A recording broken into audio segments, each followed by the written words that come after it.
Assalamualaikum warahmatullahi wabarakatuh.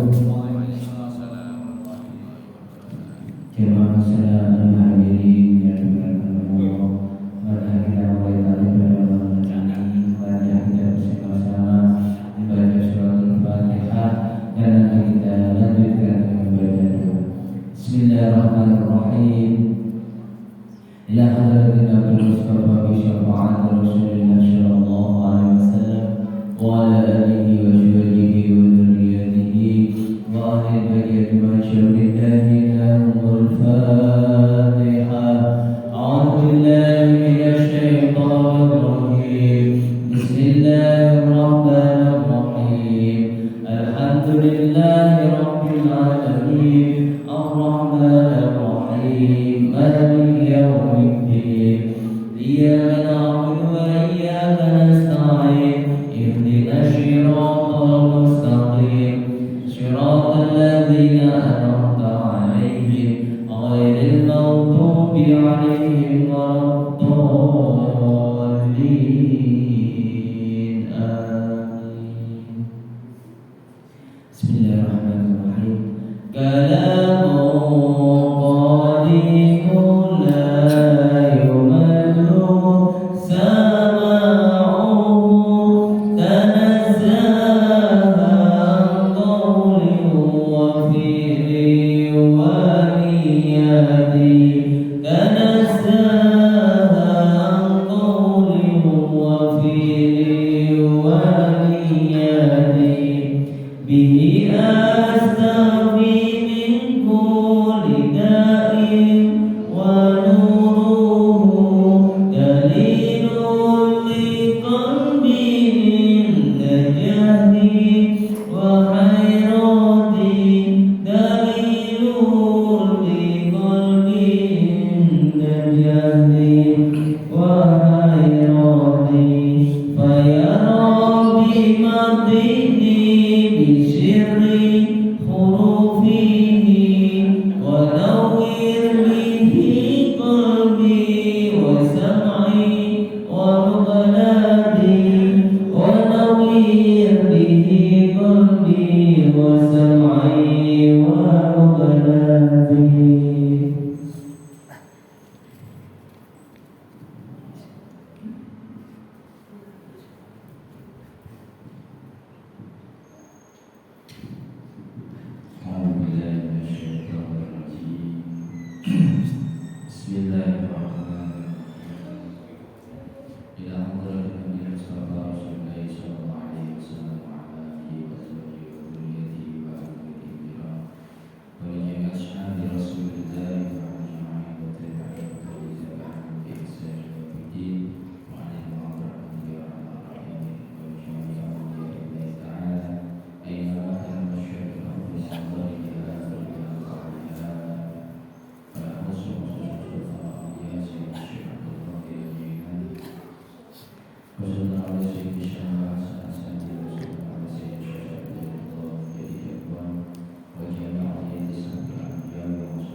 أعوذ بالله من الشيطان الرجيم.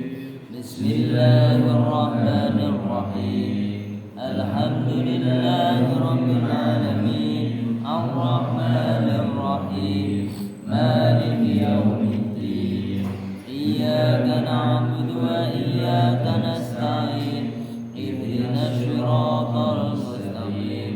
صراط الذين أنعمت عليهم غير المغضوب عليهم ولا الضالين آمين.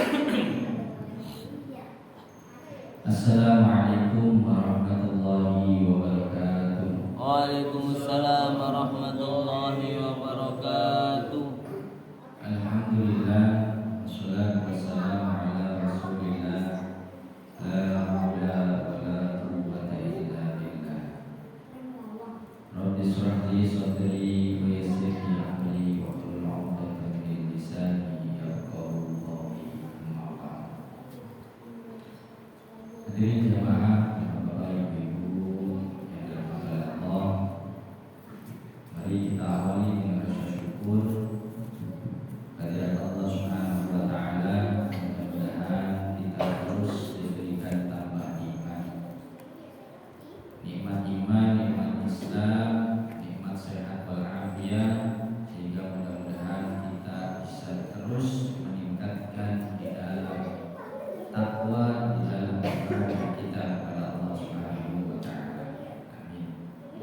Salawat salam kita berikan kepada junjungan alam Nabi Muhammad sallallahu alaihi wasallam. Sallim wa barik alaihi. Semoga kita terus istiqomah dalam menjalankan syariat, dalam menjalankan sesuai dengan apa yang telah menjadi perintah dari Allah Subhanahu wa taala dan apa yang dilarang oleh Allah. Dan mudah-mudahan kita terus diberikan tambah ilmu melalui thalabul ilmi ini, ilmu-ilmu yang menjadi landasan syariat baginda Nabi Muhammad SAW, sehingga kesesuaian tersebut mudah-mudahan kita diakui menjadi umatnya kelak nanti mendapatkan syafaat. Amin ya rabbal alamin. Bismillahirrahmanirrahim. Dzikru qada'i wal qadar. Insyaallah pembahasan kali ini kita mengingat tentang qada dan qadar. Karena ini menjadi suatu hal yang perlu kita ketahui, yang perlu kita selalu ulas juga, agar kita tidak salah di dalam beribadah, tidak salah di dalam bermuamalah. Bismillahirrahmanirrahim. Al-haqiqatu wasyari'atu mutalazimatani. Kita mengenal ya, di dalam agama itu ada istilah hakikat, ada syariat. Nah ini baik hakikat maupun syariat ini mutalazimatani. Keduanya itu harus bersamaan. Jangan kemudian kita mempelajari tentang hakikat tapi tidak mau bersyariat. Terus kemudian jangan pula kita yang menjalankan syariat tapi kemudian mengabaikan dengan hakikat. Makanya antara hakikat dan syariat ini perlu kita ketahui bahwasanya kedua-duanya ini harus bersamaan, mutalazimatan, harus ada, harus seimbang. Dikatakan di sini, faman angkara ihdahuma faqad kafar. Barang siapa yang mengingkari salah satu dari keduanya, apalagi dua-duanya, nggak mau berhakikat, nggak mau bersyariat, sekarang PDW, ya, semaunya sendiri. Salah satunya saja dia mau hakikatnya saja, nggak mau bersyariat, atau syariat saja nggak mau berhakikat, faqad kafar. Ini dikatakan kafir. Contoh, misal dzalik, man qatala rajulan fa idza nadharna ilal haqiqah. Contohkan di sini ada orang yang membunuh, man qatala rajulan, membunuh Nah, fa idza nadharna ilal haqiqah, ketika kita itu melihat kejadian suatu pembunuhan, misalnya melihatnya dengan cara hakikah, fal qatil wallahu ta'ala, maka secara hakikat yang mematikan orang yang dibunuh sampai dia melepas nyawanya, meninggal dunia, secara hakikat yang mematikan itu adalah Allah Subhanahu wa ta'ala. Namun faman ankara dzalika faqad kafara, kalau misalnya mengingkari memang hakikat yang memberikan kematian itu adalah Allah, dia ingkar bahwasanya sebabnya ini dalam ucapan, makanya ada dalam, hati-hati juga Pak ya. Ada kafir dengan ucapannya, kafir dengan afalnya, perbuatannya. Maka ucapan ketika misal si Vina itu dibunuh oleh itu ya, yang membunuh si A adalah si B, kemudian dia nggak lepas, artinya dia yang menyatakannya yang membunuh itu ini tanpa i'tiqad, tanpa hakikat, dia melepas yang membunuh itu bukan Allah. Ini jamaah yang dalam hal yang seperti ini aja kita diwanti-wanti jangan sampai menghilangkan Allah. Meskipun secara kenyataan yang membunuh itu siapa, yang menyebabkan kematian itu lantaran siapa, tapi tetap kita harus meyakini bahwasannya yang mematikan itu adalah Allah. Sehingga ketika ada orang ya sudah, ini kan semua berdasarkan Allah, atau misalkan dia nggak bisa, ini yang membunuh adalah dia, ini bisa menyebabkan kekufuran. Faman angkara dzalika faqad kafara.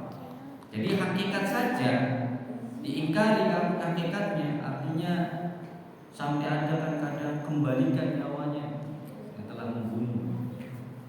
Pokoknya dihukum yang seberat-beratnya, kalau enggak balikin nyawanya, nyawa tukar nyawa.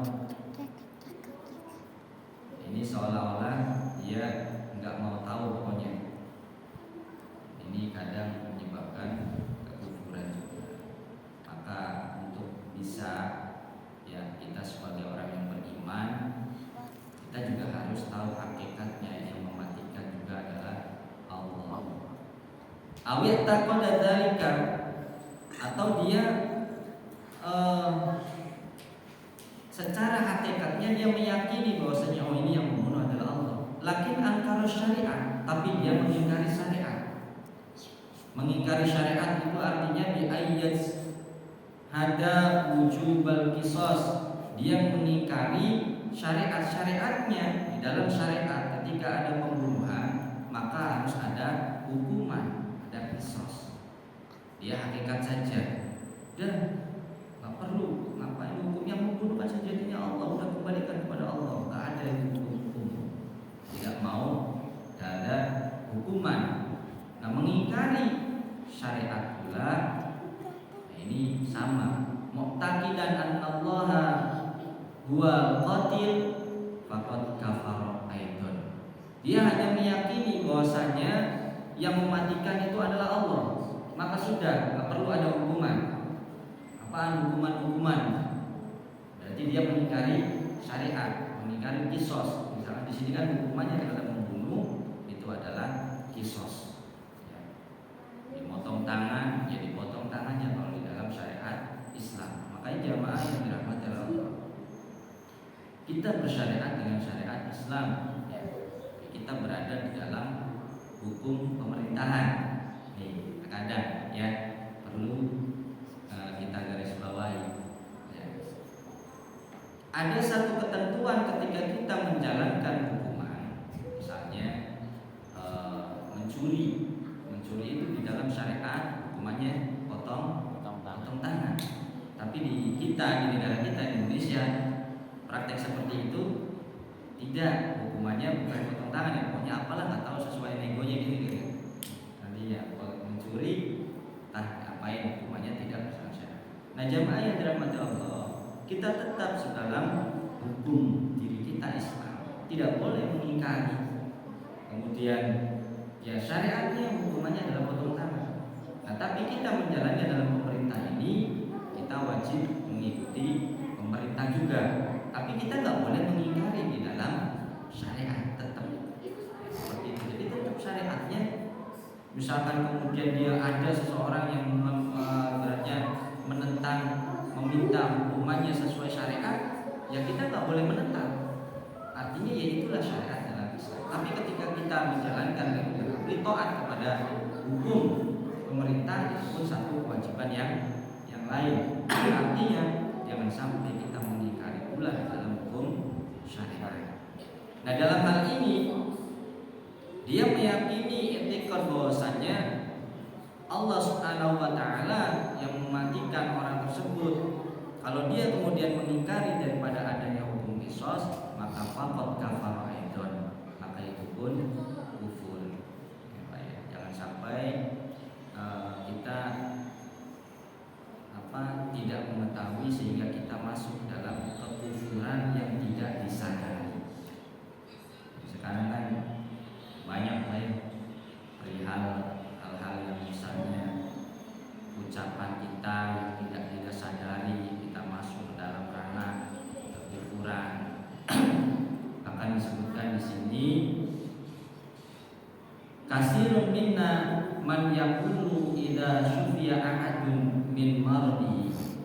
Banyak di antara kita man yaqulu idza syufiya ahadun, ketika seseorang itu berkata, ya, orang yang berkata ketika sembuh daripada sakitnya, idza syufiya ahadun min mardi, sembuh dari sakitnya, dia berkata laula tabibu fulan.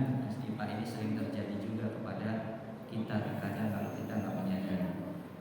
Laula tabibu fulani, kalaulah bukan karena dokter yang bernama ini, ya.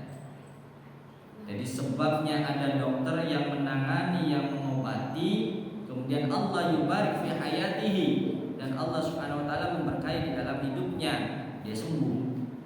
Tapi ucapannya laula tabibu fulani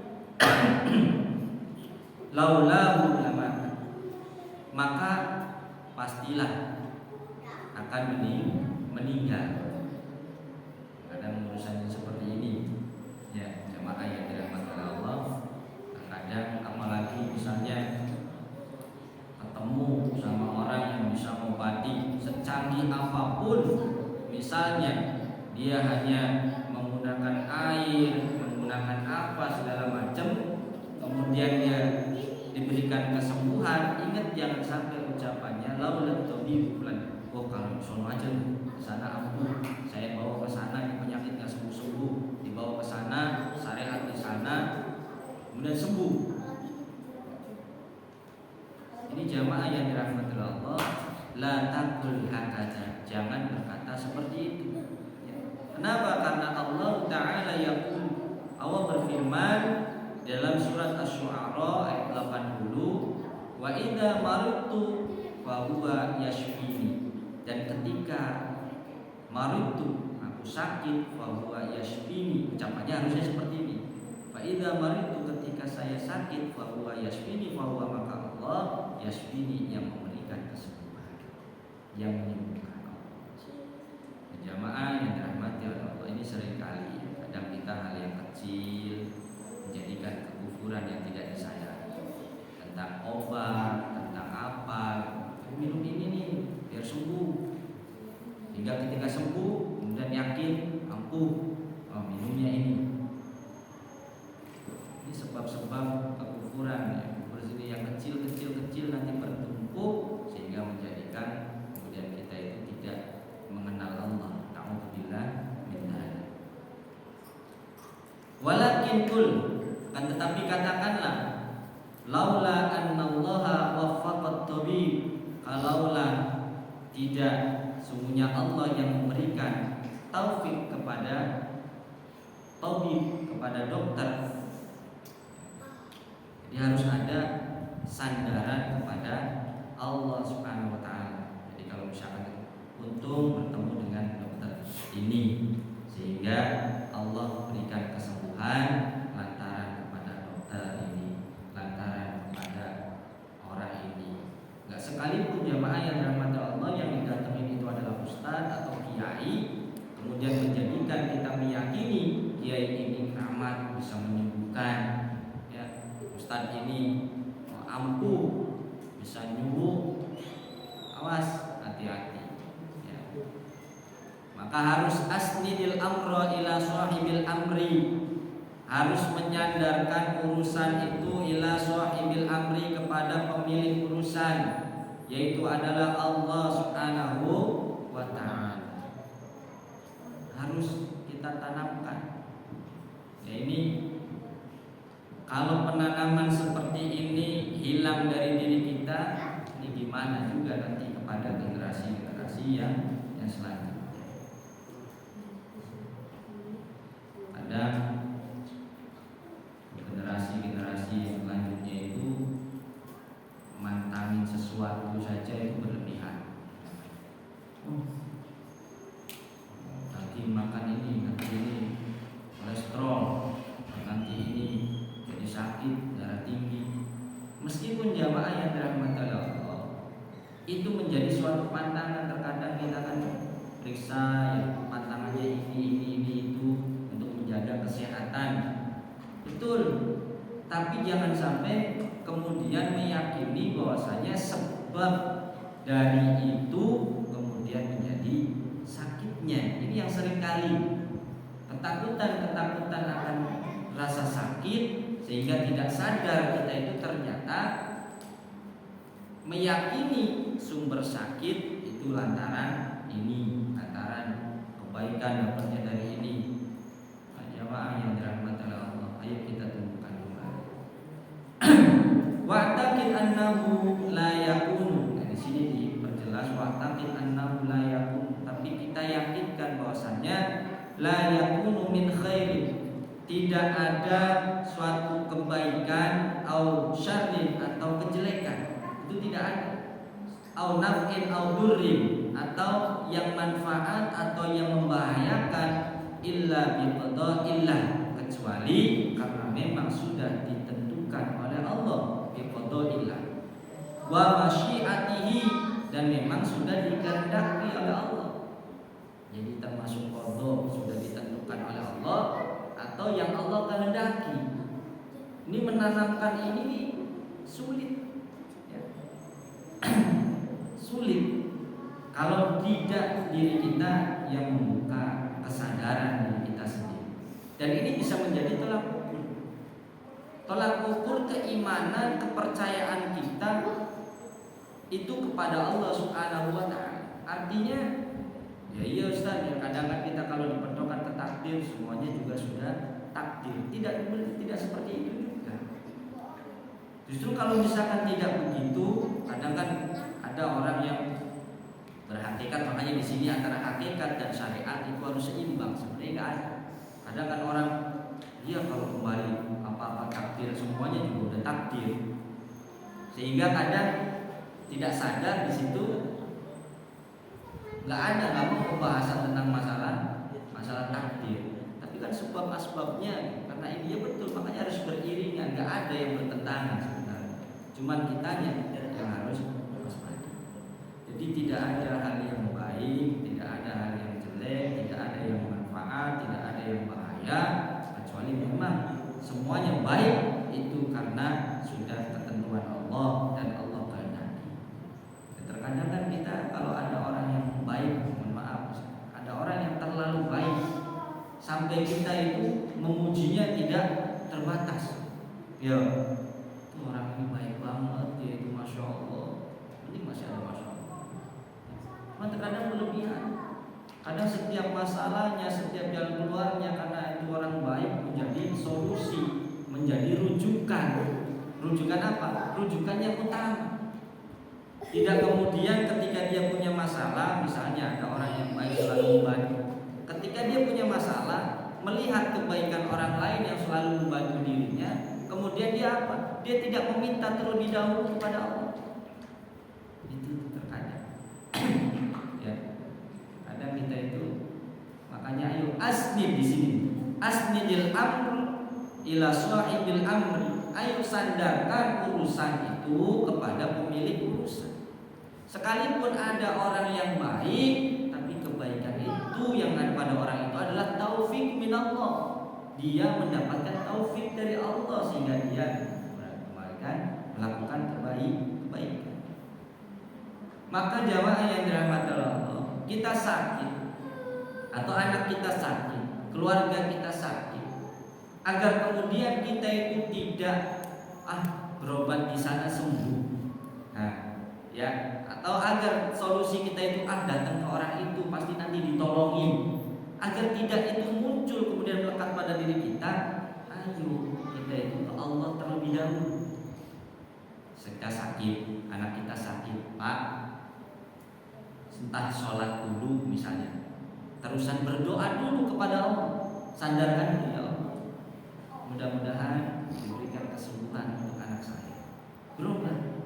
Jadi ketika dapat sembuh, ketemu dokter spesialis sekalipun, orang yang katakan bisa tak ustaz tak kiai, tapi kita menyandarkannya terlebih dahulu kepada Allah.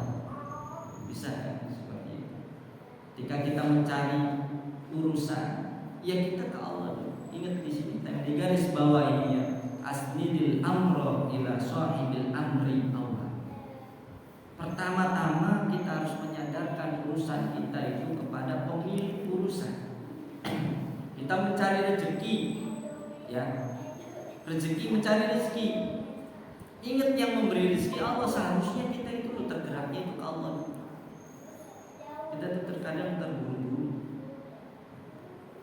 Kadang kalau misalkan ada panggilan kerja, kita bela-belain dah, buru-buru, takut nanti terlambat ya, panggilan kerja, sehingga dapat kerja, ada yang membantu aja terima kasihnya luar biasa ya. Tapi tidak sadar, banyak yang tidak sadar proses kerja yang mendapatkan dia rezeki, ada yang membantu, terima kasihnya sama yang bantu itu sampai apapun, makasih banyak, makasih sampai us pokoknya. Tapi dia lupa pada Allahnya, malah dilalaikan. Maka kemudian yang seperti ini terkadang malah disibukkan dengan kerjaannya, ibadahnya malah. Seharusnya saya yang disadari ya Bapak, mencari kerjaan adalah tujuannya mencari rezeki. Kenapa dia tidak lebih bersyukurnya kemudian kepada yang memberi rezeki? Jamaah yang dirahmati Allah, coba kita biasakan kepada diri kita, nanti kepada anak-anak kita juga biasakan apa? Untuk menyandarkan dulu kepada Allah.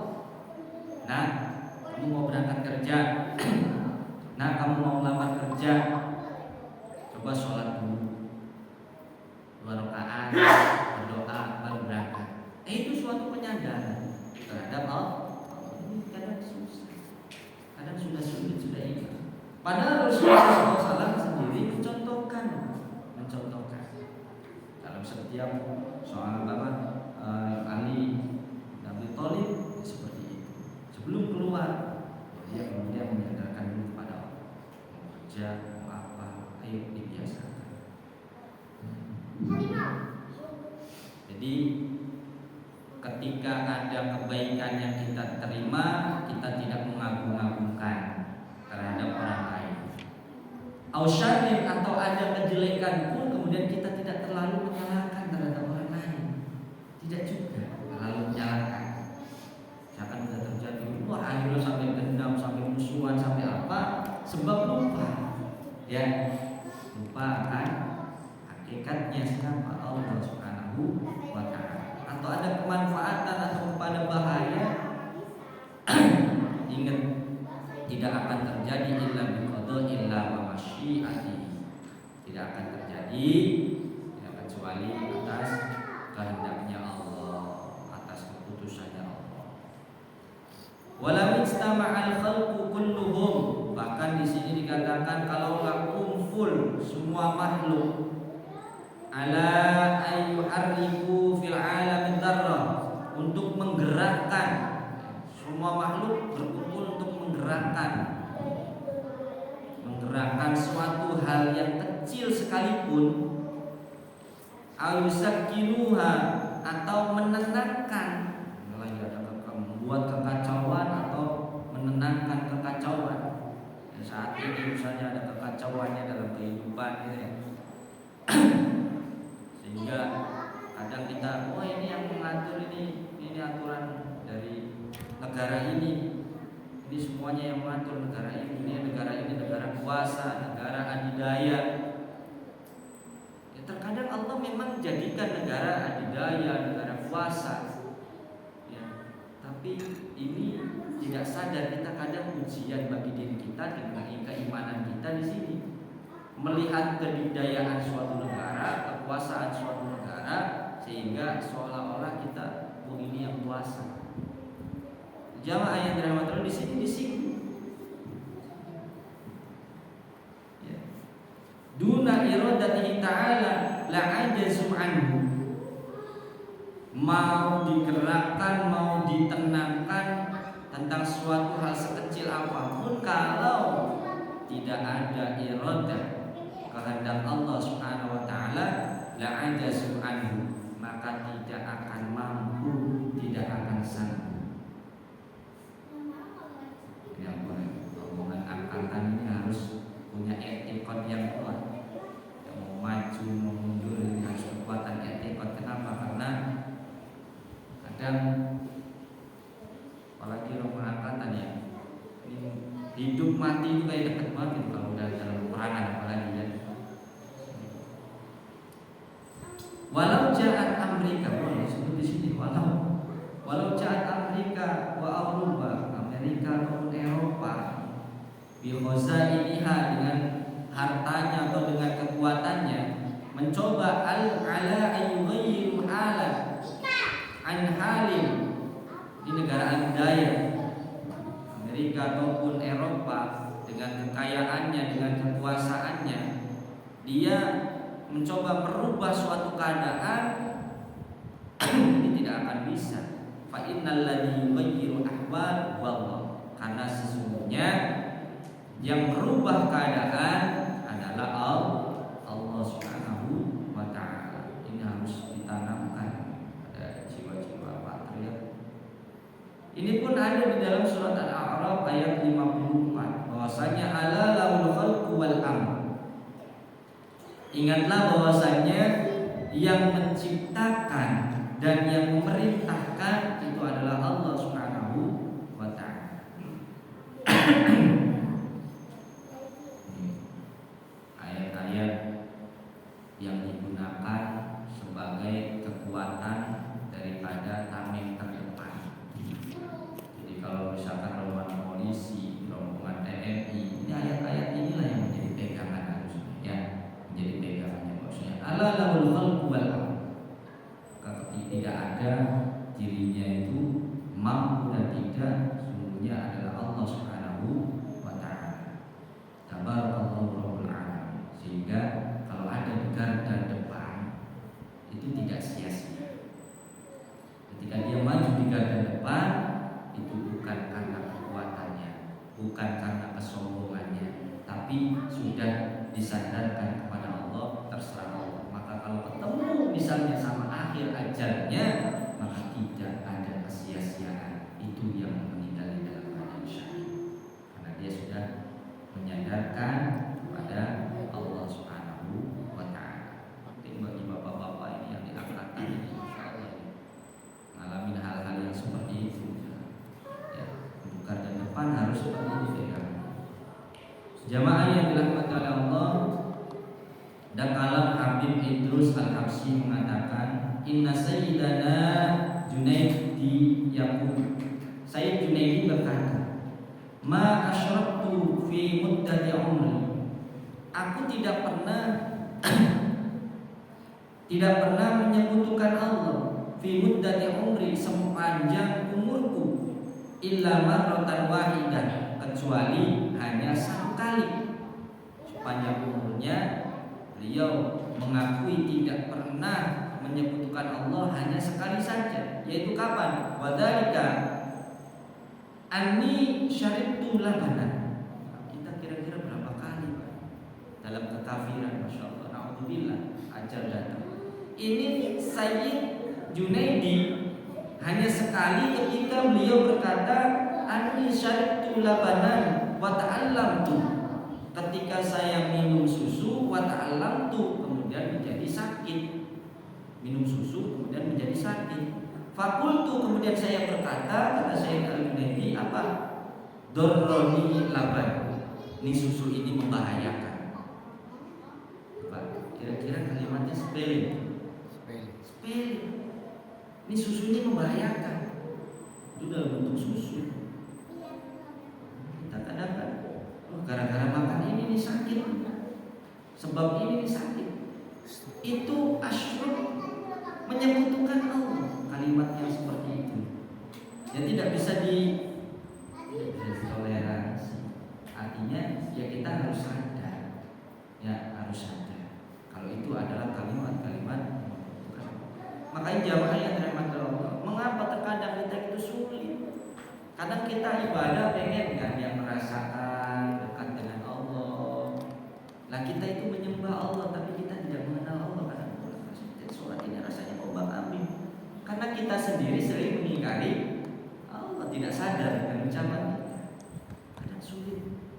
Ini sebab-sebabnya kita kesulitan merasakan nikmatnya ibadah. Lagi mana mau nikmat ibadah, orang yang kita sembah, kita untuk ibadah, kita ibadah adalah untuk menyembah Allah, tapi ternyata sering kita tidak sadar banyak hal-hal yang menyebabkan kita mengingkari Allah.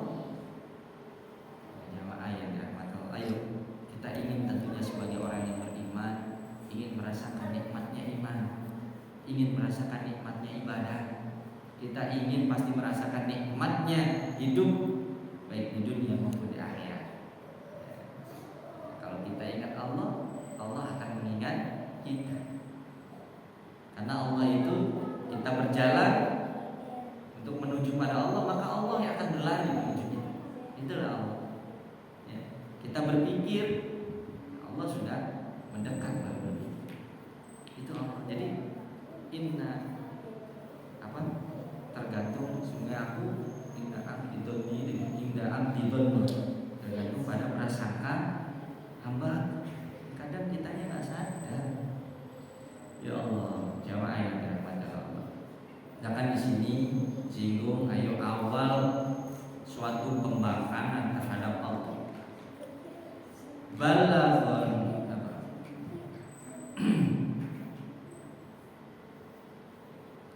Balaghona. Ini disebutkan dalam kitab Lataiful Minan.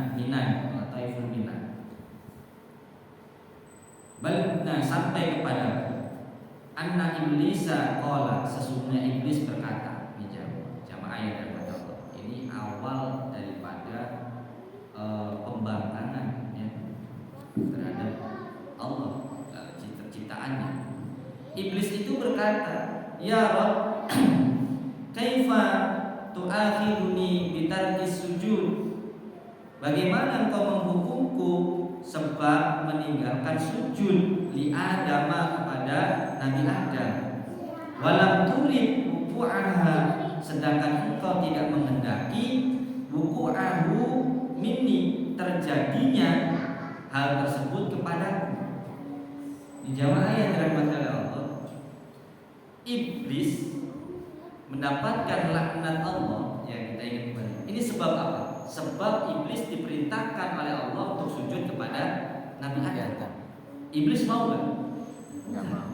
Iblis menolak, membantah, nggak mau sujud. Padahal itu diperintahkan oleh Allah. Tapi iblis tahu mengapa iblis nggak sujud, karena Allah menghendaki iblis itu agar tidak sujud. Ya, makanya iblis protes. Iblis protes, memuja kepada Allah, ya Allah, mengapa engkau menghukumku sebab aku tidak sujud kepada Adam, meninggalkan sujud kepada Adam, sedangkan engkau menghendaki tidak menghendaki terjadinya itu kepadaku. Iblis protes kepada Allah. Jamaah yang dirahmati Allah, ini tiga hal yang seperti ini. Faqala Allahu azza wa jalla, maka Allah berkata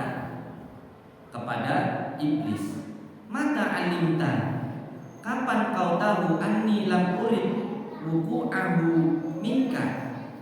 Kapan engkau mengetahui kalau saya tidak menghendaki terjadinya itu kepadamu? Kapan kau tahu? Iblis ditanya oleh Allah. Kapan kau mengetahui hal tersebut? Kalau aku tidak menghendaki kau sujud kepada Adam, sedangkan diperintahkan, itu protes kan akhirnya menghujat kepada Allah. Allah bertanya tadi, abada wuku'i ibadati minka au qabla? Apakah engkau mengetahui itu setelah engkau membangkang atau sebelum kau membangkang? Allah tanya pada iblis. Sehingga iblis menjawab, faqala bal ba'daha, saya tahu itu setelah saya membangkang, kata iblis. Makanya Allah berkata, faqala lahu bidzalika ahdaduka. Nah, karena itu aku menghukummu. Ini jamaah yang dirahmati Allah. Jadi segala sesuatunya, ini iblis pintar kan, cerdas. Iblis itu makhluk Allah cerdas. Kalau kita pun nggak mendapatkan perlindungan dari Allah, ya kita nggak akan sanggup dengan tipu daya iblis ini. Makanya apa? Asli kita harus sandarkan kepada Allah, sehingga apa? Kita ditunjukkan oleh Allah agar kita tertipu daya oleh iblis. Iblis cerdas. Kalau kita mengandalkan iblis itu terhadap orang yang pintar, kepintarannya kemudian menjadi sombong. Iblis. Orang yang lemah, iblis pada orang yang lemah, iblis pun menggodanya apa? Sehingga dia putus asa. Pintar iblis. Makanya kalau kita nggak menyandarkan kepada Allah, kita kalah sama iblis. Iblis pun di sini tahu Allah. Oh, aku orang sujud Allah yang memang tidak menghendaki aku sujud. Tapi di situ iblis ditanya, ternyata iblis tahu itu adalah setelah dia membangkang. Nah, jamaah yang dirahmati Allah, ada berkata di sini qala al-Habib Abdullah Al-Haddad untuk membangun diri kita, jamaah. Idza alimta ta'ah, ketika kita itu melakukan suatu ketaatan, kita berhasil melakukan ketaatan. Fandur insyita, kalau kita mau nih melihatnya, ketika kita melakukan suatu ketaatan, misalnya ibadah, fi bidayatiha, kita lihat sebelumnya. Jadi kita mau menjalankan ketaatan atau kita sudah melakukan ketaatan, kita ingat sebelum kita menjalankan ketaatan ini atau kita berhasil melaksanakan ketaatan ini, kita lihat di awalnya. Apa? Allati kanat bihaulillah wa quwwatihi wa husni taufiqihi. Jamaah yang dirahmati Allah, kita mampu menggerakkan kaki kita, membawa badan kita sampai menjalankan ibadah ini sebab apa? Karena bihaulillah, ya, karena kuasa Allah, wa quwwatihi, dan juga karena memang kekuatan Allah yang menyebabkan kita bisa hadir ke majelis taklim, untuk thalabul ilmi, meskipun ya capek, meskipun ngantuk, kita bisa hadir ini karena Allah, karena wa husni taufiqihi, karena taufiknya Allah Subhanahu wa ta'ala. Nah, kalau kita memandangnya di awal dengan hal tersebut, maka yang tafi al-i'jab, maka akan hilang Pak rasa ujub. Rasa ujub itu akan hilang rasa ujub. Jadi kita tidak bangga kita bisa menjalankan ibadah lebih banyak, kita bisa sedekah lebih banyak, tidak bangga, tidak ujub. Kenapa? Karena tadi kalau bukan karena Allah, karena kekuatan Allah, jadi kembali akan berpikir kita itu tidak sanggup. La haula wala quwwata illa billah. Bahkan harta yang dimiliki, semuanya yang kita punya itu tidak ada kita mulai dari awal itu kita memiliki semuanya. Maka kalau kita melihat di awalnya, jamaah yang dirahmati Allah, yabqa syuhudul manah, maka akan tetap. Apa yang tetap? Syuhudul manah, yaitu anugerah lillahi ta'ala. Maka yang akan tetap itu adalah suatu pernyataan, kesaksian, kepastian, ya, bukti daripada anugerahnya Allah yang ada. Ya Allah, saya bisa sholat, saya bisa tahajud, saya bisa bersedekah. Ini karena memang adalah bukti anugerah Allah saya bisa melakukan. Banyak orang yang sehat, banyak, tapi arahnya berbeda, bisa jadi. Karena terkadang orang yang pengen untuk ibadah, yang ibadahnya pengen sungguh-sungguh, biasanya kebanyakan orang yang lagi sakit, orang yang lagi banyak masalah, orang yang lagi banyak utang, biasanya baru dah tuh ibadahnya semangat, ya. Sehingga kadang juga bisa jadi orang yang ibadahnya banyak, sedekahnya banyak, banyak ujub. Sama-sama sehatnya tapi belum tentu bisa. Sama-sama bisanya tapi belum tentu hasilnya. Kenapa? Karena tadi kalau tidak memandang itu, maka dia menjadi ujub. Atau wa insyita, atau kalau kau mau nadorta fi nihayatiha, lihat di ujungnya ketika kau berhasil. Saya mau melakukan, saya mau sholat berjamaah, saya mau sholat tahajud. Lihat fi nihayatiha, ketika kau berhasil, apa yang kau dapatkan? Allati hiya jazilus sawab. Oh, kalau saya melakukan ini, ibadah ini, sedekah ini, maka akan mendapatkan jazilus sawab, lipatan pahala, wa husnul ma'ab, dan juga sebaik-baiknya tempat tinggal, yaitu surga. Itu jamaah yang dirahmati oleh Allah. Ingat itu, kenapa? Karena kita orang yang beriman, kita butuh bekal nanti untuk dari kemudian. Di dunia saja kita butuh tempat tinggal yang nyaman. Masa ya kita nggak mau nyaman nanti di yaumil qiyamah. Maka yang menjadi tujuannya, saya ibadah, saya ingin agar nanti saya mendapatkan pahala, agar nanti saya mendapatkan surga. Nah, jadi di dalam hal ibadah ingat kedua-duanya. Jadi bukan ujungnya, tapi apa? Harapannya. Jadi berharap kepada Allah, roja, berharap. Itu. Nah, wa indahu, kalau demikian ta'dzimur rubbah, maka rasa cinta itu, semangat itu akan lebih besar, semangat lebih besar. Wa tahiful madawamah, dan juga akan menjadi ringan di dalam menjalankannya. Mudawamah untuk menjalankannya itu menjadi ringan. Itu jamaah yang dirahmati Allah dalam urusan ibadah. Tapi yang pertama itu lebih utama, yaitu apa? Ingat bahwasanya semuanya adalah bihaulillah wa quwwatihi wa husni taufiqihi. Nah, tanggung banyak. Wa idza waqa'at minka maksiyah. Nah, ini kadang kita namanya manusia ya, kadang ya kita terjerumus masuk ke dalam maksiat. Idza waqa'at minka maksiyah, ketika sudah terlanjur nih melakukan maksiat atau dihadapkan kepada kemaksiatan, ya.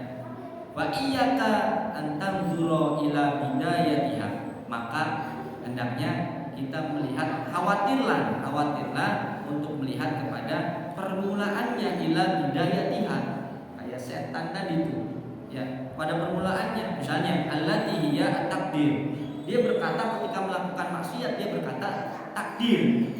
Kan permulaan daripada suatu hal itu adalah yang ditentukan oleh Allah. Dia melakukan maksiat, dia melakukan dosa, kemudian dia berkata, oh ini udah takdir Allah. Penerapan yang salah lah, kalau saya tidak bisa melakukan apa-apa, saya ini melakukan dosa ini karena Allah. Ini sudah takdir saya menjadi ahli maksiat. Ini takdir saya menjadi apa? Pendosa. Nah, hal yang seperti ini akan menyebabkan apa? Fayad'uka dzalika ilal ihtijaz 'ala Allah. Ini akan mendorong kepada tadi kayak iblis tadi, menuntut pada Allah, menyalahkan Allah. Sedangkan menyalahkan Allah wa huwa a'dhamu min maksiat, menyalahkan Allah itu lebih besar daripada maksiat itu sendiri. Ya jamaah yang dapat Allah bagi sini. Iblis tadi dia akhirnya apa? Menghujat kepada Allah. Ya Allah, saya tidak sujud kepada Adam, ini kan engkau juga. Gitu. Engkau juga yang apa? Yang tidak mengendaki sehingga saya tidak sujud. Maka nggak boleh melihat ke belakangnya itu, melihat semua ini takdir dalam kemaksiatan. Akhirnya apa? Menyalahkan Allah. Sehingga ketika dia rukuk, ya Allah saya kan nggak kuasa, saya ini melakukan ini dosa segala macamnya karena engkau tidak membiarkan saya.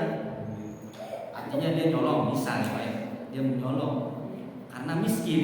Kemudian dia, ya Allah salahnya sampai saya jadinya mencuri, saya merampok karena saya miskin. Menyalahkan takdir. Ya jamaah yang dirahmati Allah, tidak seperti itu karena dosanya lebih besar daripada maksiat itu sendiri. Makanya iblis tadi ditanya, kamu tahu itu sesudah apa sebelumnya? Sesudahnya.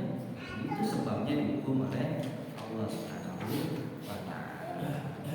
Walakin yang bagi antang fi nihayatiha allati hiya alimul iqab. Tapi coba ketika kita itu melakukan maksiat ya, entah mau melakukan maksiat atau sudah terlanjur melakukan maksiat, lihat di akhirnya apa?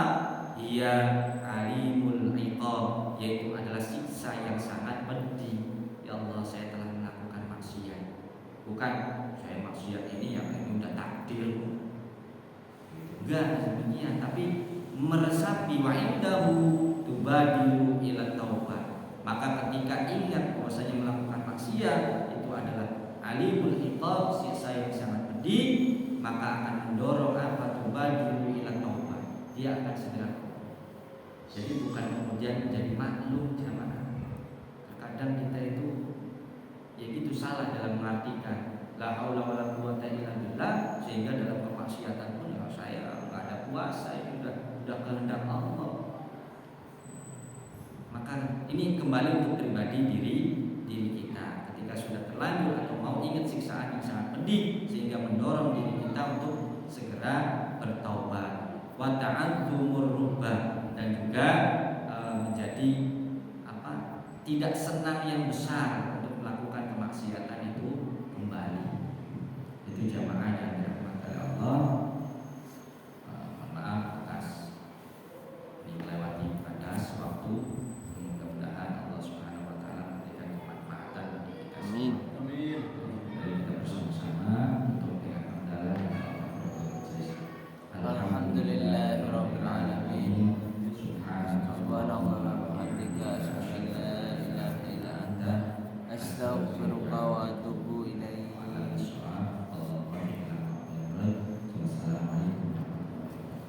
Waalaikumsalam warahmatullahi wabarakatuh.